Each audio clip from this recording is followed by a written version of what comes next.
The U.S. appears to be set to pull back aid to Ukraine, and Europe is stepping up to help create a new peace plan between Russia and Ukraine. The shifting follows the war of words between President Trump and Zelenskyy last week. Fox's Stephanie Bennett has our story.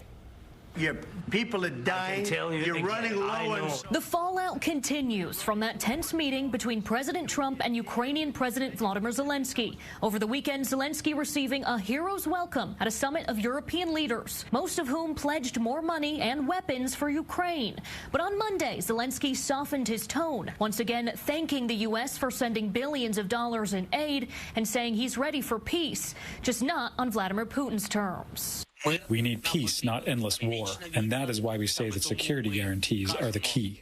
The UK and France are now putting the final touches on their own peace plan, reportedly calling for a one-month pause in air and naval combat, but not fighting on the ground. After that, negotiations for a full ceasefire would begin, with European troops deployed to keep the peace. This is a plan that we will work with the US, and that it will have US backing. So that is the purpose of the plan, and that is why I spoke to President Trump last night. But the White House remains skeptical, saying the bad blood between the two leaders will have to be resolved, and that's not likely to happen soon. President Trump continued criticizing Zelenskyy on Monday for saying that the war won't end soon, with Moscow and Washington now both claiming the Ukrainian leader doesn't want a ceasefire. Now, maybe somebody doesn't want to make a deal, and if somebody doesn't want to make a deal, I think that person won't be around very long. That person will not be listened to very long. President Trump is reportedly planning to speak on Tuesday about his proposal to end the war.